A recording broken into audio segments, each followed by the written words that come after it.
No justice! No peace! No justice! No peace! No justice! No peace! No justice! No peace! Why are we still dealing with racism in our present day? When you don't know your full history, you cannot know your full value. And this is as true for a nation as it is for an individual.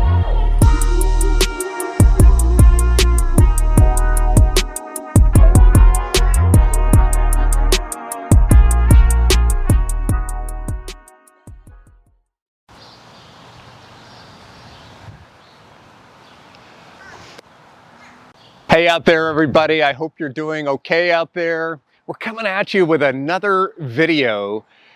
Is it a Wheels of Justice video? Is it a Sacred Conversation video? We're not quite sure how to categorize this one. But here's what it is. About a year ago, David Good preached a fabulous sermon in the Meeting House related to racial justice and related to public art. He called it Racial Justice en plein air. And he imagined public art projects going in all up and down the Connecticut shoreline that could be used to celebrate racial justice, to teach racial justice. And since that time a year ago, David has been hard at work, along with a lot of other people, to build this vision into a reality. It's come to be known as PARJE, Public Art for Racial Justice Education. And right now it's a partnership between Old Lyme and New London. And today I wanted to take you on a journey to explore the work that this organization has been doing. It's really, really exciting, and it's something that I think we should all be able to celebrate. We're going to take a journey into New London first, where we'll meet with the two individuals that are heading up this organization, Eddie Long and Nancy Gladwell. They're both of them extraordinary, and they're really, really fun to talk to. From there, we'll see the Juneteenth celebration that took place in New London, and we'll make some other stops along the way as well. So hey, I'm glad you're watching, and come along for this journey. There's some powerful stuff going on all around us, and I want to show it to you.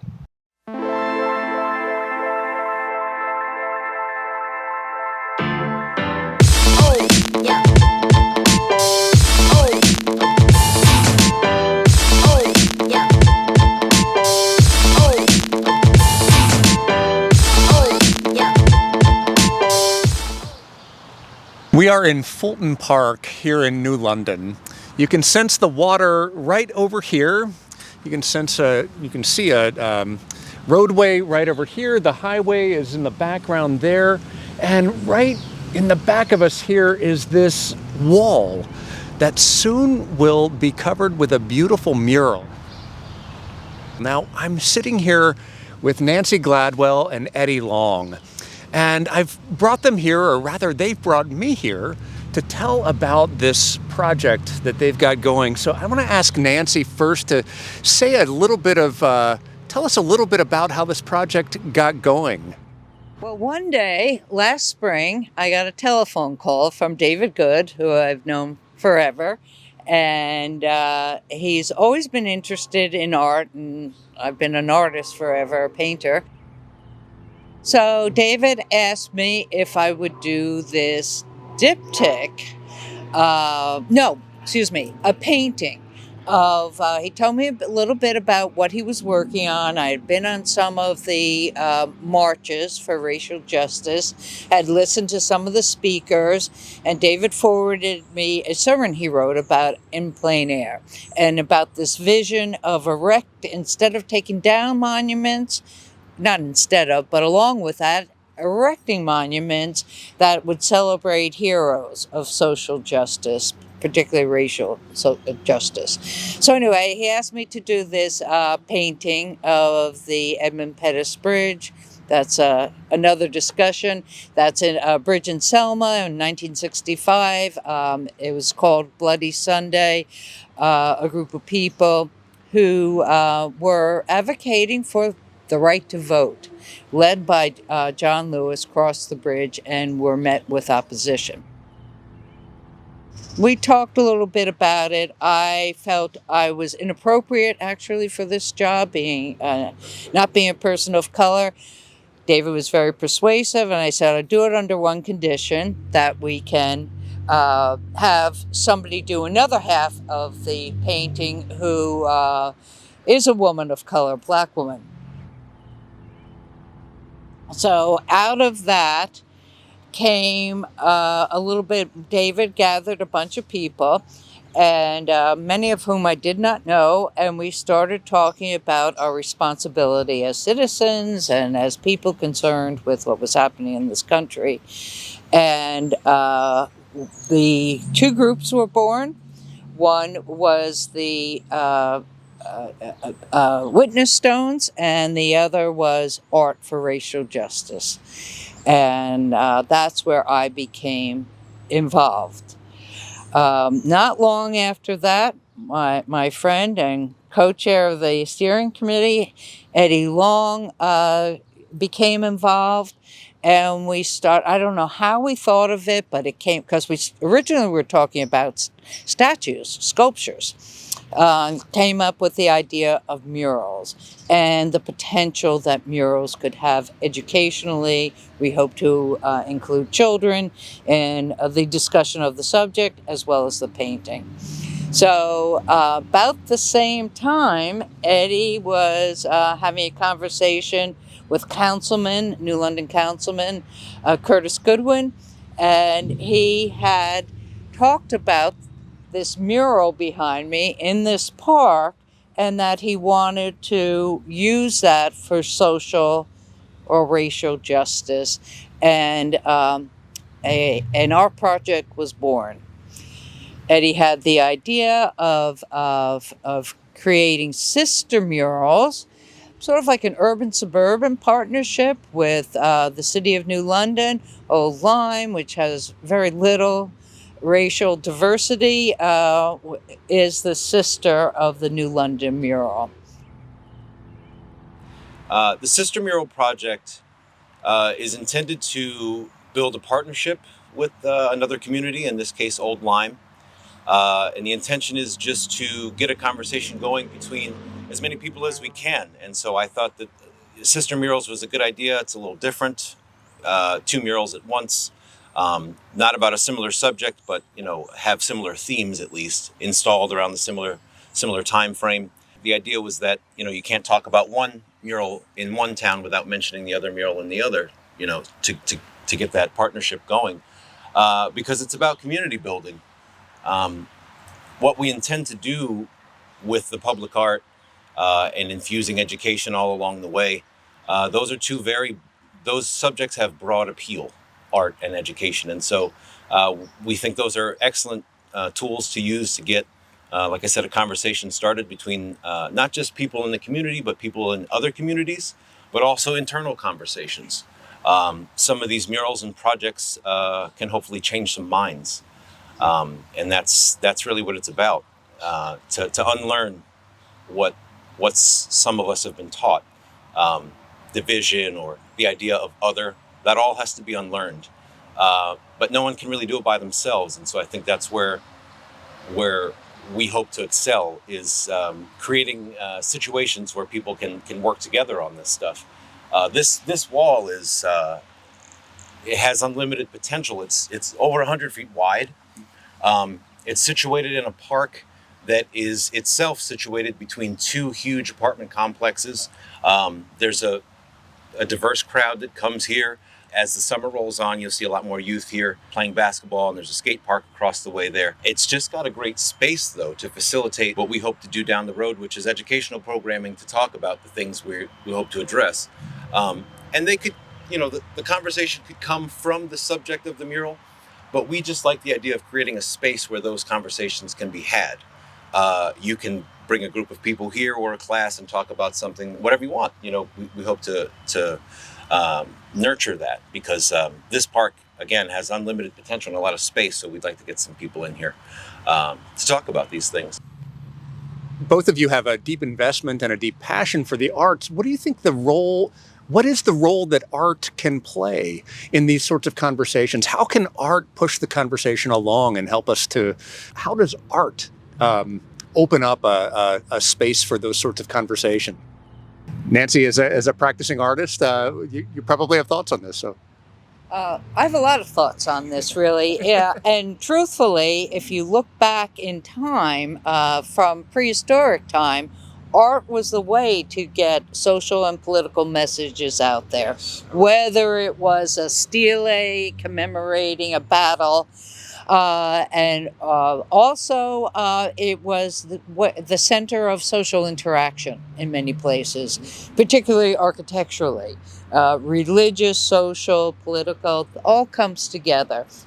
And I've rarely heard anybody talk about Michelangelo's Sistine Chapel as a political statement, but it was. If you peel back the layers, yeah, I don't want to get too deep into it, but he only references Old Testament stories, and he was very involved with the humanistic movement that gave infused humans with the power to control their world, along with other religious theories. So. Art is visceral. You're not reading somebody's essay. You are responding to what you see visually, and that can be so powerful. And I think, as with Michelangelo, it opens up a dialogue much more easily, as you could start by just analyzing the colors or looking at how the figures may be portrayed. And, racial justice is a difficult conversation. Typically, you don't see people bringing it up in the supermarket or at the cheese shop. So this is a catalyst. The visual becomes a catalyst to a more sophisticated and in-depth, and, I'll call it a buffer, but it's also the catalyst itself of the visual image, can help ease entry into uncomfortable situations. So that's what we hope this is. And another thing that art does is every little kid is a great critic. And there's no age boundary. And you start early to look at these images. What do they mean? What do they mean to me at this point in my life? A great connector between adults and children, elderly and children. So it has, just powers beyond the spoken word, but that may loosen tongues in a way that can be beneficial for all of us. I think the best word you used was catalyst. It just has broad appeal. It's it's beauty. It's simple beauty, and it's an easy concept to wrap your mind around, and that's the point. That if you can get someone there to talk about that, well, the subject of the mural would lend itself to starting the next step of the conversation, which would be racial justice.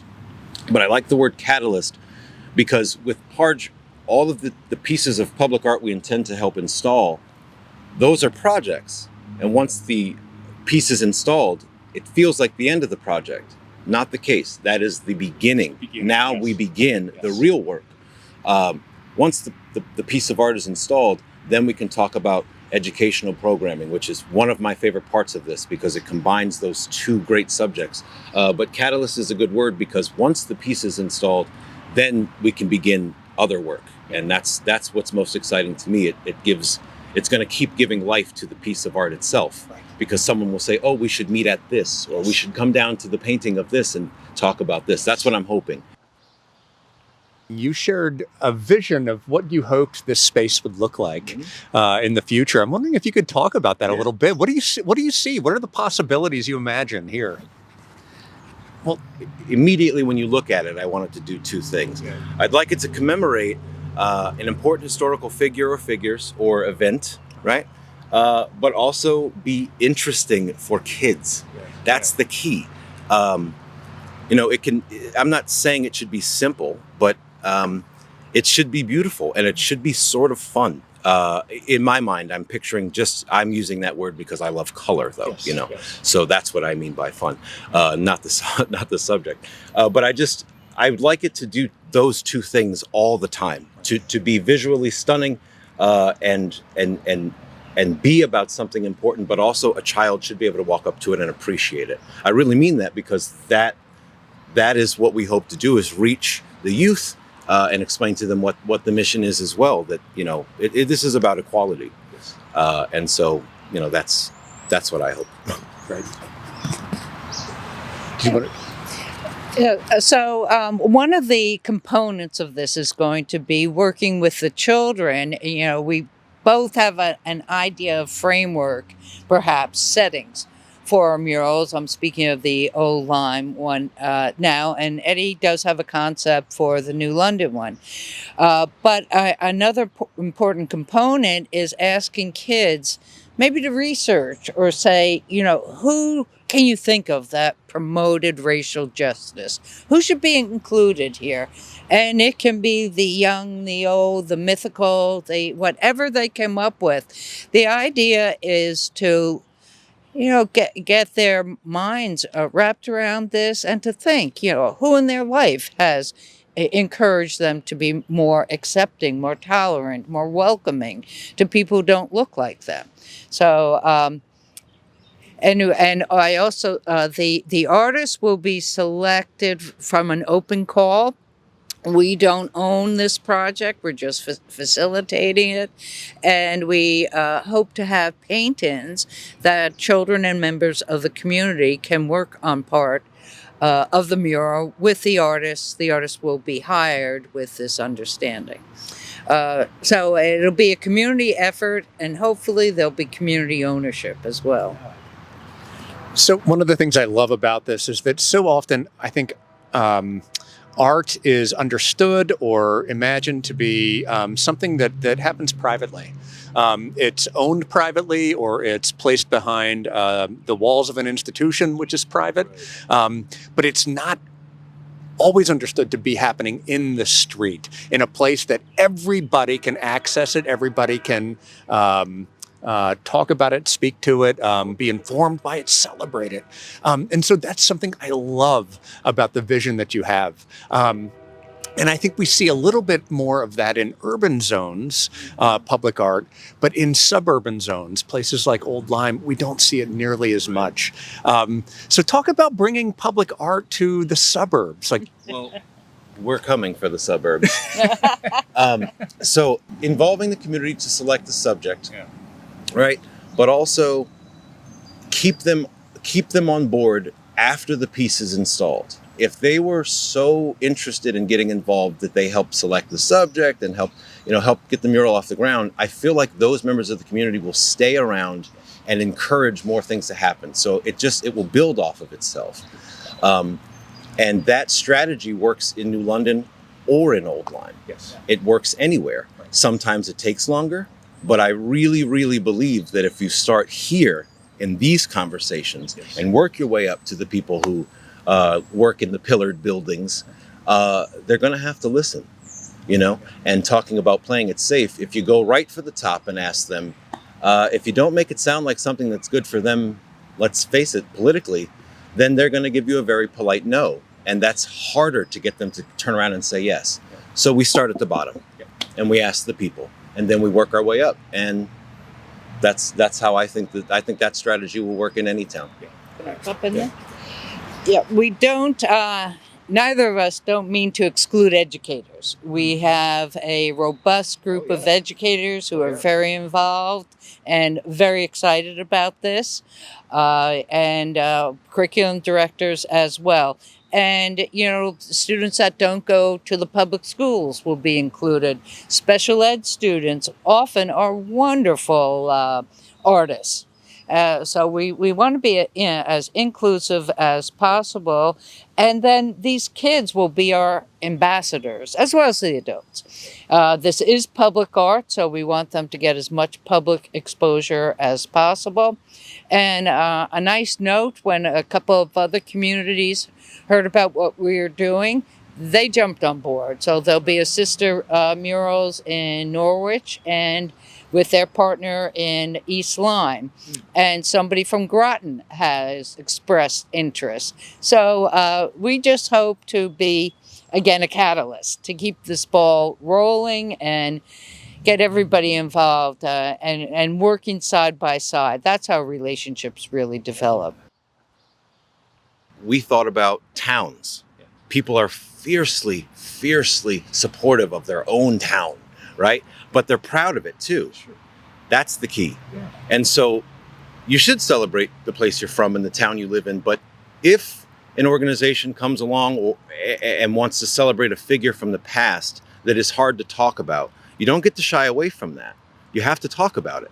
And so, we want to find subjects or figures that are hyper-local from the area, maybe the region, so that there's relevance, so that people can understand what we're doing. We're talking about things in our own backyard, in our own lives that don't get discussed that often or ever, right?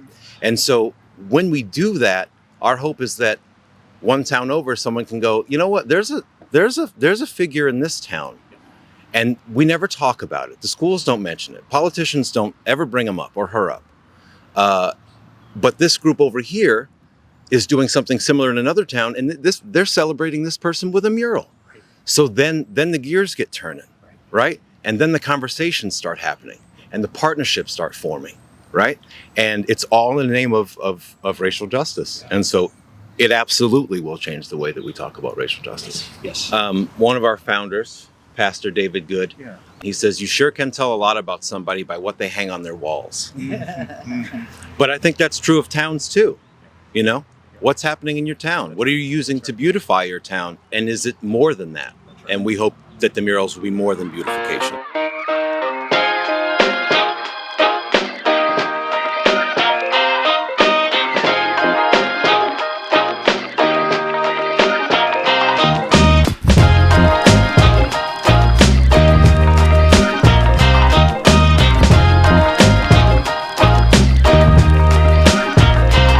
I think the time has come to turn things around and put Abraham Lincoln down on his knees and have the enslaved person standing up tall with dignity. And in fact, next to Abraham Lincoln, I think all of us need to imagine ourselves down on our knees, expressing our sorrow for our complicity in the ongoing issues of systemic racism that still need to be dealt with. So we have a long way to go before we finally cross that bridge. I'll let Nancy and Eddie talk more, but the only thing that I would call attention to are the least artistic part of the painting, and that being the hinges that join the two paintings together. You notice there's a distinct difference between the two paintings. And I'd like to suggest that we are the hinges.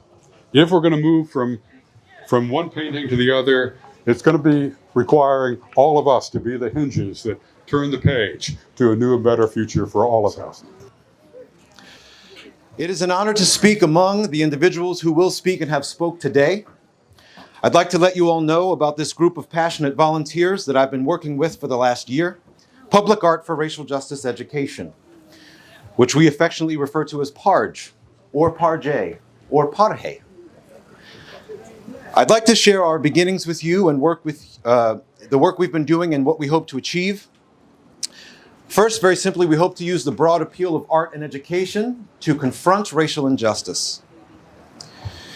PARJE was formed by a group of citizens galvanized into action by the footage of the brutal murder of a neighbor, the brutal murder of a brother, the brutal murder of someone's daddy, the brutal murder of Brother George Floyd. We knew when we started that there would be more George Floyds. There would be more unarmed black men dying for no reason. And in fact, an unarmed black man died for no reason on Thursday. And we say his name here today. 32-year-old Winston Smith was shot down in Minneapolis, and we take a moment to honor him. It would seem that with all of these examples of injustice, that our message of equal justice and equality would find an abundance of support, but I have to say that that is not always the case.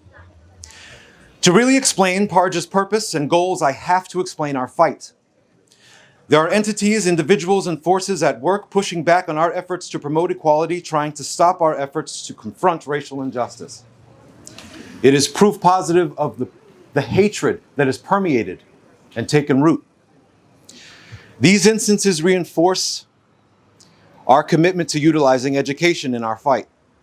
We're seeing students graduate at the top of their class, walking out of their school building and receiving Asian hate.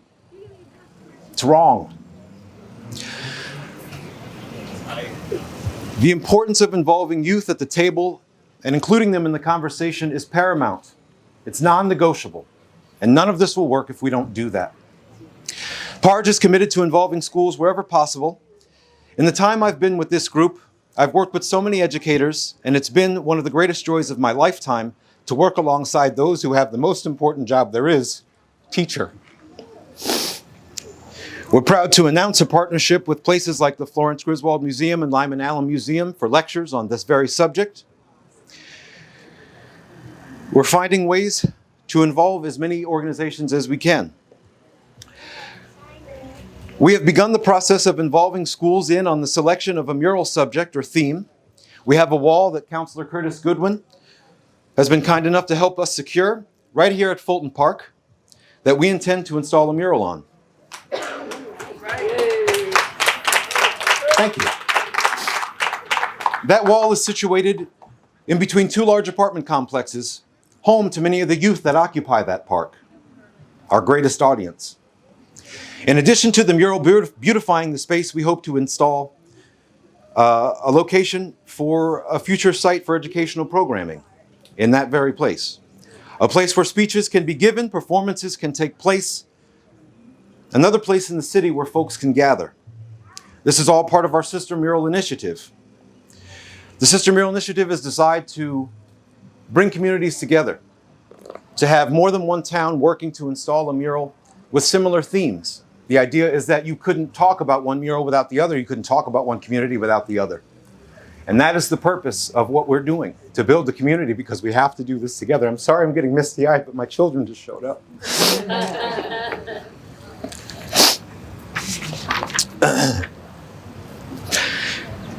It's important to personalize these stories and these issues so that we can encourage growth in our initiative and reinforce the community building. And we thought that the best way to do that is to zero in on stories and instances of the past in individual locations in the area so that those locations and towns can be involved in our mission and hopefully install their own murals and spread their own messages of racial justice. We're happy to see that there's growth in our Sister Mural Initiative. It started here with us here in New London and Old Lyme. We've spread to Norwich as well as East Lyme, so we are seeing growth. The message is strong, and so we're very encouraged by that. I won't take up too much more time. The Sister Mural Project is our second official project, but our first official project is the diptych here. And I'm happy to be standing with one of the artists of the diptych. So without further ado, I'll hand it off to Nancy. But I just I want to say one thing. I had to say this today. There is a fight happening. It is all hands on deck. And I'm here to speak on behalf of PARJE and to say in front of my babies, God and everybody, that we intend to keep the fight going.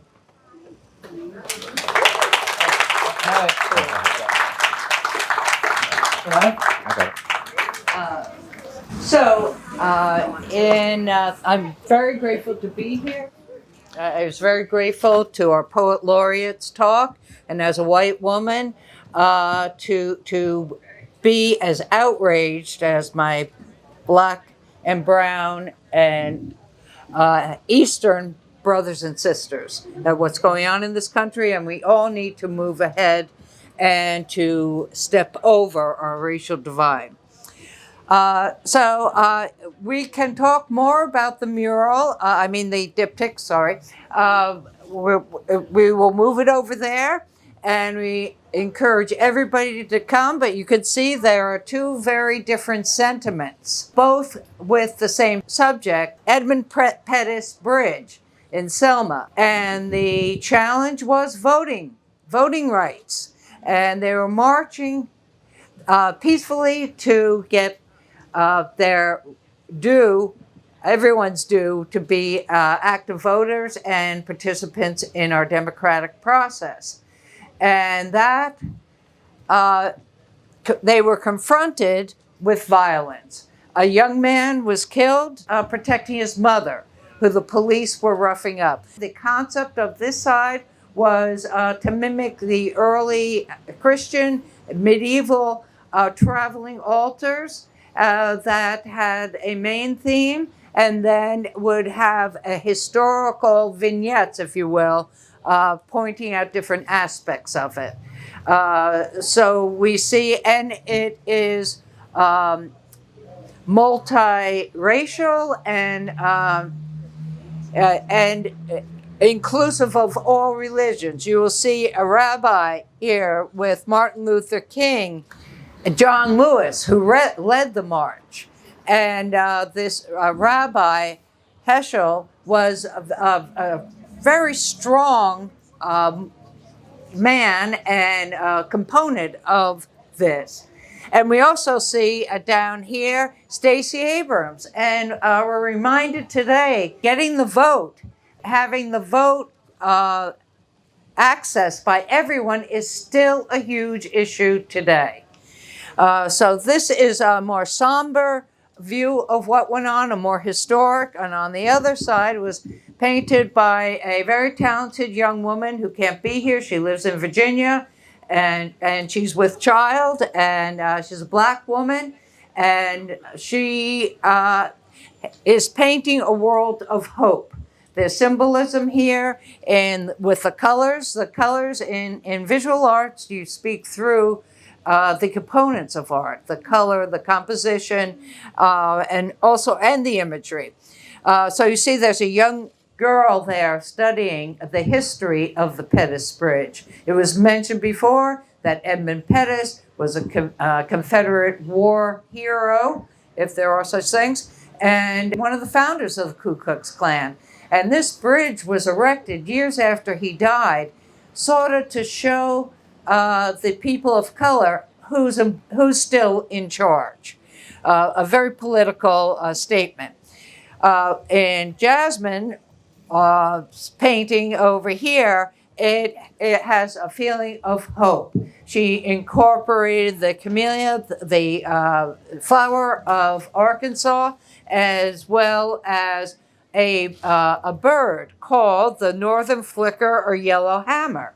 And unknowing this, because she painted this in Virginia, I was in Connecticut, and that we have Fannie Mae Hammer here, who was an advocate of the vote for everyone. And she also gave away, she was a charismatic speaker and gave away pigs to help people sustain themselves and raise them and have little baby piglets. And we are all hopeful that John Lewis, who gave so much to this country, that the Edmund Pettus Bridge will be renamed in his honor, and that what's happening in Congress will pass, and we can baby step by baby step out of the tragic moments of George Floyd and so many others' senseless murders.